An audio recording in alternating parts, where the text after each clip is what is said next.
What's up, guys? Welcome back to another video.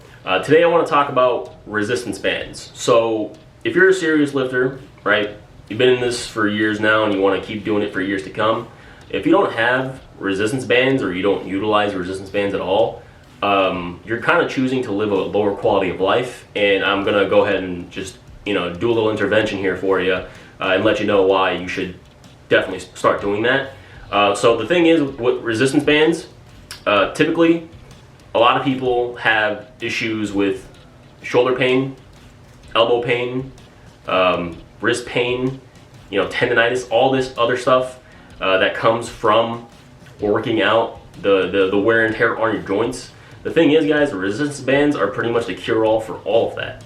Okay, they're the easiest tool you could possibly use to warm up, right? And I'll put some B-roll on screen of various ways that you can utilize it to do that.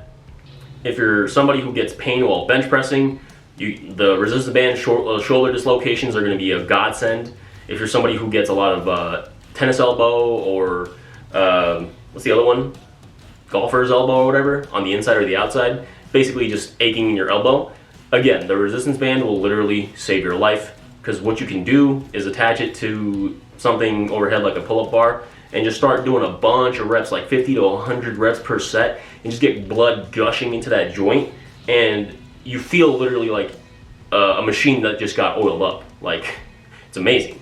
Tendonitis is something that I dealt with a lot, and once I started incorporating resistance bands and like feeding blood into that area so that the tendon can actually gain the nutrients and all the necessary things that it needs to start recovering, it actually helped me out a lot. And so if you're somebody who struggles with tendonitis, you're somebody who has a lot of joint pain, start incorporating the resistance bands now, and I promise you a lot of it will be alleviated. Now, I'm not saying it's going to be a cure-all, I'm not saying you're never going to have problems ever again, but they do allow you a vast array of exercise choices that you can now use as either prehab or rehab, and you are going to be a lot more bulletproof moving forward because of it.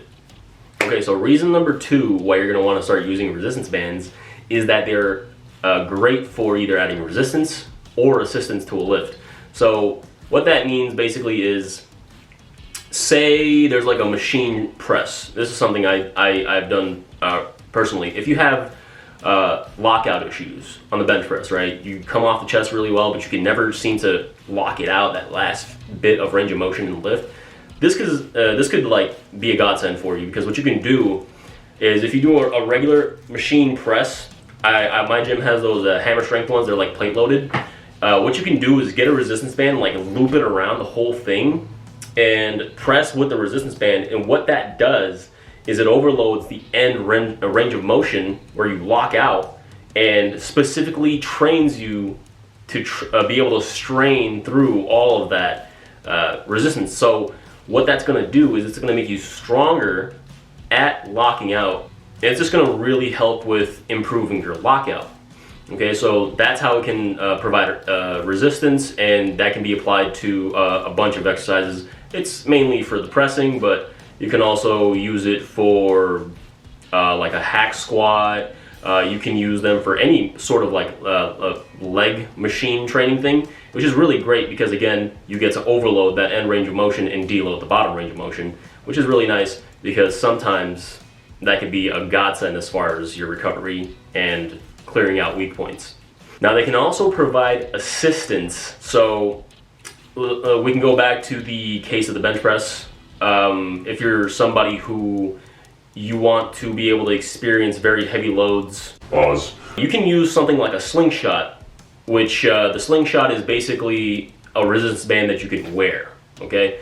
And what that does is, because of its elasticity and it's around your arms, right? You come on down with it. I actually have it right here. What's up, bro? All right, so as far as how resistance bands can provide assistance, this is right here that I have on me is called a slingshot. It's basically a resistance band that you can wear, and what this does is, basically, the further down you go in the bench press, the more this gets stretched out and allows you to spring out of the bottom. So if you're somebody who, again, you struggle with your lockout, this can help as well, because what you can do is you can put a lot more weight on the bench than you typically could without it. And you can deload it at the bottom so it's safer for your shoulders.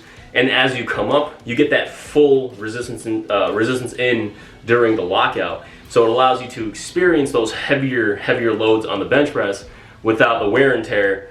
So that's one way that a resistance band can provide assistance for you.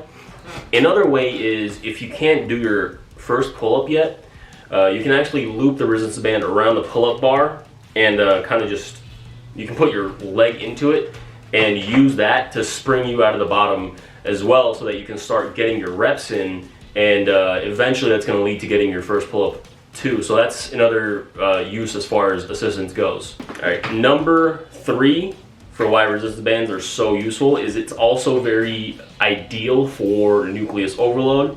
Now, if that's not a concept you're familiar with, basically what nucleus overload is, you choose a given muscle and you train it literally every single day for like a 30 to 60 day period of time.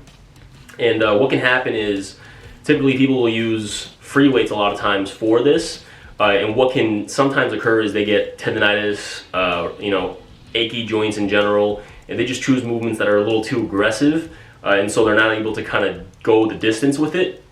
If you use resistance bands instead, you can get the same result, but because of the nature of the resistance band, the way that the tension goes, you're able to get a lot more bang for your buck and much less wear and tear. And in fact, it's going to be great for your connective tissue, especially. This is the aspect of nucleus overload a lot of people don't talk about, is it kind of bulletproofs the joint, bro, honestly.